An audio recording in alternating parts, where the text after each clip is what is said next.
2026-27 budget ಮಂಡಿಸಿದೆ. ನಾನು ಬರಕ್ಕಾಗುತ್ತೋ ಇಲ್ಲೋ ಅಂತೇಳಿ ಅನುಮಾನವನ್ನ ವ್ಯಕ್ತ ಮಾಡಿದ್ದೆ. ರಮನಾಥ್ ರೈಗೂ ಕೂಡ ಹೇಳಿದ್ದೆ. ನಾನು ರಮನಾಥ್ ರೈ ಇಲ್ಲ ಬರಲೇಬೇಕು ಅಂತ ಹೇಳಿದ್ರು. ನಾನು ನನ್ನ ಕ್ಷೇತ್ರದ ಒಂದು ಕಾರ್ಯಕ್ರಮ ಇತ್ತು, ಹೆಗ್ಗಡದೇವನಕೋಟೆ ತಾಲೂಕಿನಲ್ಲಿ ಒಂದು ಕಾರ್ಯಕ್ರಮ ಇತ್ತು, ಅದು ಮುಗಿಸಿ ಇಲ್ಲೂ ಬಂದಿದ್ದೀವಿ. ಮತ್ತೆ ಬೆಂಗಳೂರಿಗೆ ಹೋಗ್ಬೇಕು. ಅದರಿಂದ ಹೆಚ್ಚು ಮಾತನಾಡ್ತಕ್ಕಂಥ ಅಗತ್ಯ ಇಲ್ಲ ಅಲ್ಲ. ಯಾಕಂತಂದ್ರೆ ಹೆಚ್ಚು ಮಾತನಾಡ್ತಕ್ಕಂಥ ವೇದಿಕೆನೂ ಅಲ್ಲ ಇದು, ಅಲ್ವಾ? ಈ ಬಂಟ್ವಾಳ ಕಂಬಳ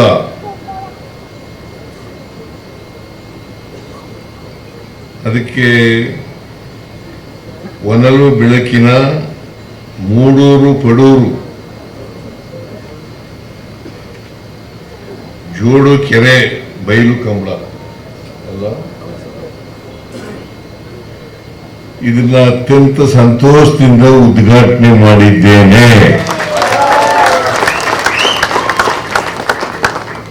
ನೀವೆಲ್ಲ ಕಂಬಳ ನೋಡ್ಲಿಕ್ಕೆ ಬಹಳ ಆತುರದಿಂದ ಕಾಯ್ತಾ ಇದ್ದೀರಿ ಅಲ್ವಾ? ನೀವೆಲ್ಲ ಕಂಬಳ ನೋಡಕ್ಕೆ ಬಂದಿರೋದು.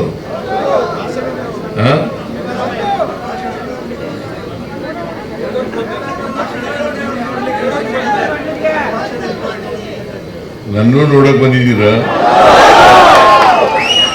ನಾನು ಸಿನಿಮಾ ಆಕ್ಟರ್ ಏನಲ್ಲ, ನಾನೊಬ್ಬ ರಾಜಕಾರಣಿ ಮತ್ತೆ ಈ ರಾಜ್ಯದ ಮುಖ್ಯಮಂತ್ರಿ. ಈ ರಾಜ್ಯದ ಮುಖ್ಯಮಂತ್ರಿಯಾಗಿ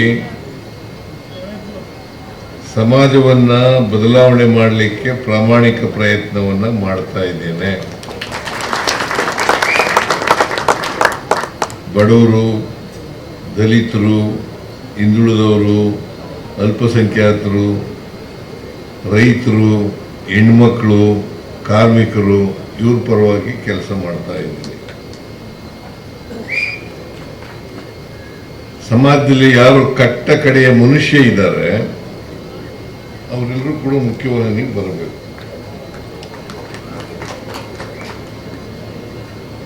ಅದನ್ನೇ ಮಹಾತ್ಮ ಗಾಂಧೀಜಿಯವರು ಸರ್ವೋದಯ ಅಂತ್ಯೋದಯ ಅಂತ ಕರೀತಾ ಇದ್ದಾರೆ. ಅಂತ್ಯ ಉದಯ ಆಗಬೇಕು.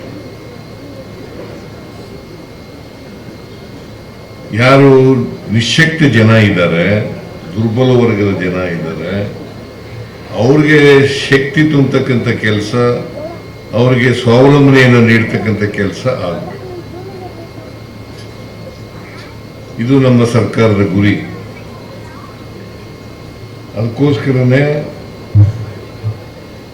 5 ಗ್ಯಾರಂಟಿ ಯೋಜನೆಗಳನ್ನು ಮಾಡಿದ್ದು. ಉದ್ದೇಶ ಏನಪ್ಪಾ ಅಂತಂದ್ರೆ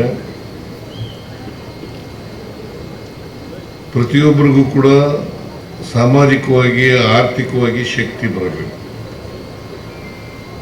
ನಮ್ಮ ದೇಶಕ್ಕೆ ಸ್ವಾತಂತ್ರ್ಯ ಬಂದಿದೆ 1947 ಆಗಸ್ಟ್ 15ನೇ ತಾರೀಕು. ಅದು ರಾಜಕೀಯ ಸ್ವಾತಂತ್ರ್ಯ, ರಾಜಕೀಯ ಪ್ರಜಾಪ್ರಭುತ್ವ, ಅದ್ರ ಜೊತೆಗೆ ಸಾಮಾಜಿಕ ಪ್ರಜಾಪ್ರಭುತ್ವ ಮತ್ತು ಆರ್ಥಿಕ ಪ್ರಜಾಪ್ರಭುತ್ವ ಸಿಗಬೇಕು. ಆರ್ಥಿಕ ಪ್ರಜಾಪ್ರಭುತ್ವ, ಸಾಮಾಜಿಕ ಪ್ರಜಾಪ್ರಭುತ್ವ ಇಲ್ಲದೆ ಹೋದ್ರೆ, ಬರೀ ರಾಜಕೀಯ ಪ್ರಜಾಪ್ರಭುತ್ವ ಇದ್ರೆ ಅದು ಯಶಸ್ಸಾಗಲ್ಲ. ಆಗತ್ತಾ? ಬಡವರಿಗೆ ಶಕ್ತಿ ಬರದೆ ಹೋದ್ರೆ,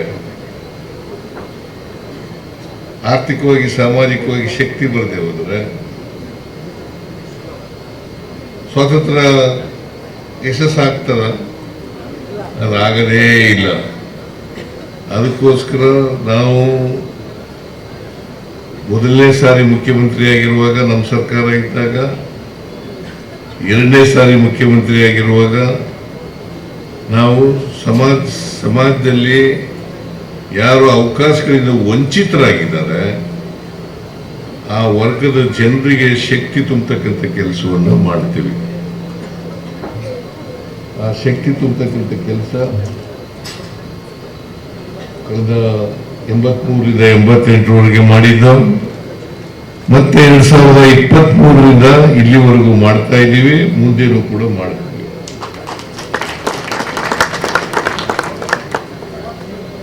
ಮುಂದೇನೂ ಕೂಡ ಮಾಡ್ತೀವಿ. ಜನ ನಮಗೆ ಕೈ ಹಿಡಿತಾರೆ ಅಂತಕ್ಕಂಥ ವಿಶ್ವಾಸ ಇದೆ, ಭರವಸೆ ಇದೆ. 2028ಕ್ಕೂ ಕೂಡ ನಾವೇ ಅಧಿಕಾರಕ್ಕೆ ಬರ್ತೀವಿ.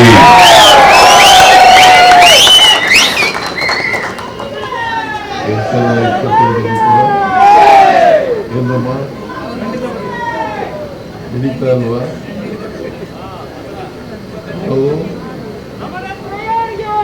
2028ಕ್ಕೂ ಕೂಡ ಅಧಿಕಾರಕ್ಕೆ ಬಂದೇ ಬರ್ತೀವಿ. ನಾವು ಅಧಿಕಾರದಲ್ಲಿರುವಾಗ ಈ ಕಂಬಳಕ್ಕೆ ಏನೆಲ್ಲ ಪ್ರೋತ್ಸಾಹ ಕೊಡಬೇಕು ಎಲ್ಲ ರೀತಿಯ ಪ್ರೋತ್ಸಾಹವನ್ನು ಕೊಟ್ಟಿದ್ದೀನಿ ಅಲ್ವಾ? ಮುಂದೇನೂ ಕೊಡ್ತೀನಿ, ಮುಂದೇನೂ ಕೊಡ್ತೇನೆ. ಈಗ ಅಶೋಕ್ ರೈ ಹೇಳ್ತಾ ಇದ್ರು, ನಮ್ಮ ಭಾಗದಲ್ಲಿ ಕರಾವಳಿ ಪ್ರದೇಶದಲ್ಲಿ ಬೆಂಗಳೂರು ಮತ್ತು ಉಡುಪಿನಲ್ಲಿ ಮೇಜರ್ ಆಗಿ 23 ಕಂಬಳಗಳು ನಡೀತವೆ ಅಂತ ಅಲ್ಲ?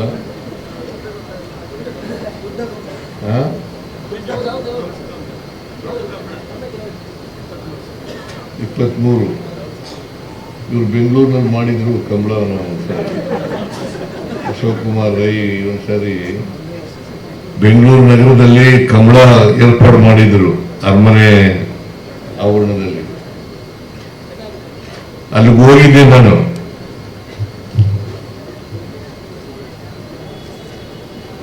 ಮೈಸೂರಿನಲ್ಲೂ ಮಾಡಬೇಕು ಅಂತ ಇದ್ದಾರೆ. ಇದು ಅತ್ಯಂತ ಜನಪ್ರಿಯವಾದಂತ ಕ್ರೀಡೆ. ವಿಶೇಷವಾಗಿ ಮಂಗಳೂರು ಮತ್ತು ಉಡುಪಿನಲ್ಲಿ ಈ ಎಲ್ಲ ಜನರು ಕೂಡ ನೋಡ್ತಕ್ಕಂಥ ಕ್ರೀಡೆ ಇದು. ಜಾನಪದ ಕ್ರೀಡೆ ಅಲ್ಲ, ಜಾನಪದ ಕ್ರೀಡೆ. ಇದಕ್ಕೆ ಆ ಜಾತಿಯವರು ಈ ಜಾತಿಯವರು ಅಂತಿಲ್ಲ, ಎಲ್ಲ ಆ ಧರ್ಮದವರು ಈ ಧರ್ಮದವರು ಅಂತಿಲ್ಲ, ಎಲ್ಲ ಧರ್ಮದವರು ಎಲ್ಲ ಜಾತಿಯವರು ಕೂಡ ಒಟ್ಟಿಗೆ ಸೇರಿ ಈ ಕ್ರೀಡೆಯನ್ನ ಏರ್ಪಾಡು ಮಾಡ್ತಕ್ಕಂಥದ್ದು. ಅಂದ್ರೆ ಜಾತ್ಯತೀತವಾಗಿ ಧರ್ಮಾತೀತವಾಗಿ ಮಾಡ್ತಕ್ಕಂಥ ಕ್ರೀಡೆ. ಈ ಕ್ರೀಡೆಯನ್ನ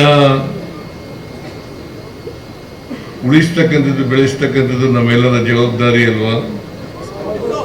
ನೋಡಿ, ಇವರು ಕ್ರಿಶ್ಚಿಯನ್ರು, ಇದರ ಸಮಿತಿ ಅಧ್ಯಕ್ಷರು ರೋಡ್ರಿಕ್ಸ್. ಮೊನ್ನೆ ನಾನು ಕಳೆದ ವರ್ಷ ಕಂಬಳಕ್ಕೆ ಹೋಗಿದ್ದೆ. ಇದಕ್ಕೆ ಏರ್ಪಾಡು ಮಾಡಿದ್ದೆ, ಅಲ್ಲಿ ಏರ್ಪಾಡು ಮಾಡಿದ್ರು, ಅಲ್ಲಿ ಹೋಗಿದ್ದೆ. ಅಂದ್ರೆ ಇದು ಒಂದು ಮಂಗಳೂರು ಉಡುಪಿನಲ್ಲಿ ದಕ್ಷಿಣ ಕನ್ನಡ ಜಿಲ್ಲೆಯಲ್ಲಿ ಹೆಚ್ಚು ಜನಪ್ರಿಯ ಆಗಿರ್ತಕ್ಕಂಥ, ಎಲ್ಲ ಜನರು ಬಯಸ್ತಕ್ಕಂಥ, ಎಲ್ಲ ಜನರು ಪಾರ್ಟಿಸಿಪೇಟ್ ಮಾಡ್ತಕ್ಕಂಥ ಒಂದು ಕ್ರೀಡೆ. ಮಂಗಳೂರು ಇದೆಯಲ್ಲ, ಬಹಳ ಜನರು ವಿದ್ಯಾವಂತರು, ಬುದ್ಧಿವಂತರು, ಮತ್ತೆ ಎಲ್ಲಕ್ಕಿಂತ ಮುಖ್ಯವಾಗಿ ಸಾಹಸ ಪ್ರವೃತ್ತಿ ಇರ್ತಕ್ಕಂಥ ಜನ ಅಲ್ಲ. ಮಂಗಳೂರಿನವರು ಸಾಹಸ ಪ್ರವೃತ್ತಿ ಇರ್ತಕ್ಕಂಥ ಜನ. ಇಂಥ ಕ್ರೀಡೆಯನ್ನ ಯುವ ಜನರಿಗೆ ಹೆಚ್ಚು ಇಲ್ಲಿ ಯುವ ಜನರು ಇದ್ದಾರಲ್ಲ ಮಂಗಳೂರು, ಉಡುಪಿನಲ್ಲಿ ಮತ್ತು ಬೇರೆ ಜಿಲ್ಲೆಗಳಲ್ಲಿ ಅವರಿಗೆ ಜನಪ್ರಿಯಗೊಳಿಸ್ತಕ್ಕಂಥದ್ದು ಅತ್ಯಂತ ಅವಶ್ಯ. ಈ ಕ್ರೀಡೆ ನಾನು ನೋಡಿದೆ, ಅಲ್ಲಿ ಬೆಂಗಳೂರಿನಲ್ಲಿ ನೋಡಿದ್ದೀನಿ, ಕಾದರು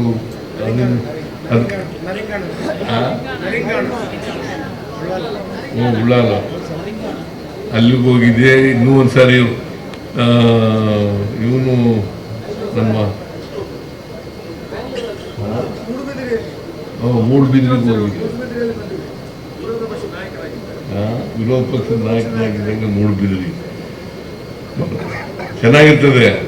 ನಾನು ಅದಕ್ಕೆ ಕೇಳ್ತಾ ಇದ್ದೆ, ಈ ಕೋಣುಗಳಿದಾವಲ್ಲ, ಈ ಕೋಣುಗಳನ್ನ ಮಕ್ಕಳ ತರ ಸಾಕ್ತಾರೆ.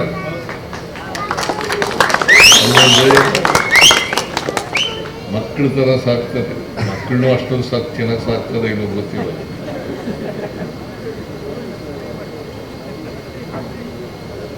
ನಾವು ಮಕ್ಕಳ ತರ ಸಾಕ್ತಾರೆ. ಅದಕ್ಕೆ ಕೇಳಿದೆ ನಾನು ನಮ್ಮ ಸ್ವರ್ಕಿಯವರಿಗೆ, ರಮನಾಥ್ ರೈ ಅವರಿಗೆ ಕೇಳ್ತಾ ಇದ್ದೆ, ಈ ವಯಸ್ಸಾದ ಮೇಲೆ ಏನಾದ್ರು ವ್ಯವಸಾಯಕ್ಕೆ ಉಪಯೋಗಿಸ್ತಿದ್ದಾರೆ?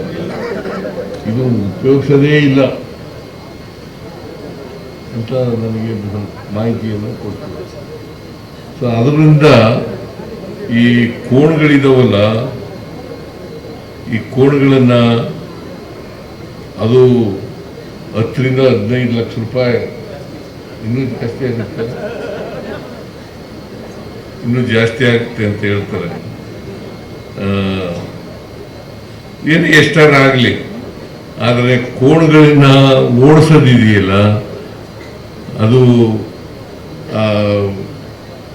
ಈ 100 ಫೀಟು 100 ಅದಕ್ಕಿಂತ ವೇಗವಾಗಿ ಓಡ್ತಾರೆ. ಅಂದರೆ ಕೋಣುಗಳು ಅದಕ್ಕಿಂತ ಮನುಷ್ಯನಿಗಿಂತ ಬಹಳ ಫಾಸ್ಟಾಗಿ ಓಡ್ತವೆ ಅಂತ ಆಯ್ತು. ಆ ಕೋಣುಗಳನ್ನು ಓಡಿಸ್ತಾನಲ್ಲ ವ್ಯಕ್ತಿ, ರೇಸ್ ಇಲ್ಲೇ ಹೋದ್ರೆ ಬೇರೆ ಓಡಪ್ಪ ಅಂದ್ರೆ ಅಷ್ಟು ಓಡಕ್ಕಾಗಲ್ಲ. ಓಡಕ್ಕಾಗತ್ತ?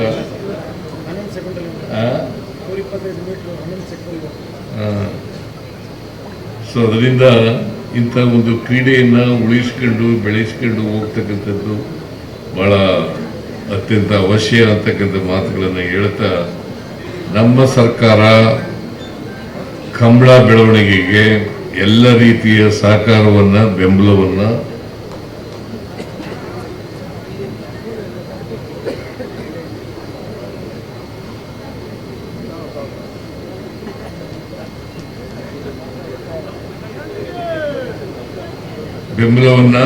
ಕೊಡ್ತೇವೆ, ಜೊತೆಗೆ ಹಣವನ್ನು ಕೂಡ ಕೊಡ್ತೇವೆ.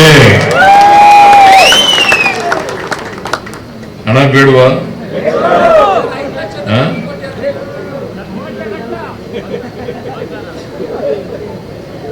ಒಂದು ಕಂಬಳ ಏರ್ಪಾಡು ಮಾಡಬೇಕಾದ್ರೆ ಇಷ್ಟು ಹಣ, ಅಷ್ಟು ಹಣ ಕೊಡಕ್ಕಾಗಲ್ಲ ಸರ್ಕಾರದಿಂದ.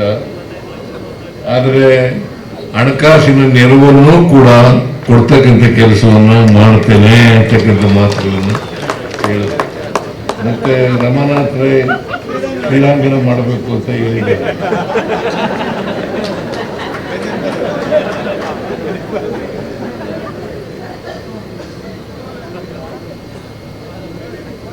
ರಮನಾಥ್ ರೈ ನೀವು ಬಜೆಟ್ಗಿಂತ ಮುಂಚಿತವಾಗಿ ಹೇಳ್ಬೇಕಾಗಿತ್ತು. ಬಜೆಟ್ ಮುಂಚಾದ್ಮೇಲೆ ಹೇಳ್ತಾ ಇದ್ದಾರೆ. ಆದರೂ ಕೂಡ ಮುಂದಿನ ವರ್ಷ ಅಂದ್ರೆ ಏಪ್ರಿಲ್ನಿಂದ ಪ್ರಾರಂಭ ಆಗುತ್ತೆ ಆರ್ಥಿಕ ವರ್ಷ. ಆರ್ಥಿಕ ವರ್ಷ ಪ್ರಾರಂಭ ಆಗಲು ಮುಂದಿನ ವರ್ಷ ಈ ಕ್ರೀಡಾಂಗಣವನ್ನು ಮಾಡಿಕೊಡೋಣ ಅಂತಕ್ಕಂಥ ಮಾತುಗಳನ್ನು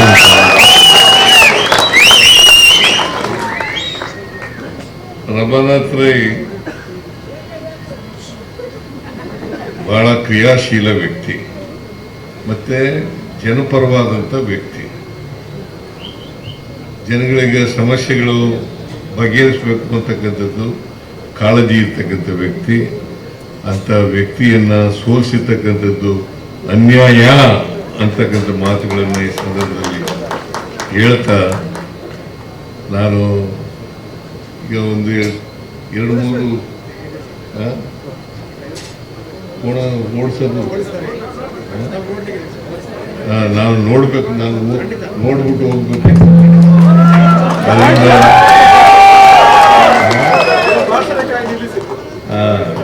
ಭಾಷಣ ಇಷ್ಟೊಂದು ಹೊಡೆದ್ಬಿಟ್ರೆ ಹೆಂಗೆ? ಅದನ್ನ ಕ್ಷಮಿಸ್ಬೇಕು. ನಾನು ಹೆಚ್ಚು ಭಾಷಣ ಮಾಡಲ್ಲ. ನಿಮ್ಮೆಲ್ಲರಿಗೂ ನಮಸ್ಕಾರ ಹೇಳಿ, ರಮಾನಾಥ್ ರೈ ಅವರಿಗೆ ನಮಸ್ಕಾರ ಹೇಳಿ, ಈ ತರ ಎಲ್ಲ ಅತಿಥಿಗಳಿಗೆ ನಮಸ್ಕಾರ ಹೇಳಿ ನನ್ನ ಮಾತುಗಳನ್ನು ಮುಗಿಸ್ತೇನೆ. ಜೈ ಹಿಂದ್, ಜೈ ಕರ್ನಾಟಕ, ಜೈ ಸಂವಿಧಾನ. ಹೆಚ್ಚಿನ ವಿಡಿಯೋಗಳಿಗೆ ಪ್ರತಿಧ್ವನಿ ಯೂಟ್ಯೂಬ್ ಚಾನೆಲ್ ಸಬ್ಸ್ಕ್ರೈಬ್ ಮಾಡಿ, ಬೆಲ್ ಐಕಾನ್ ಕ್ಲಿಕ್ ಮಾಡಿ.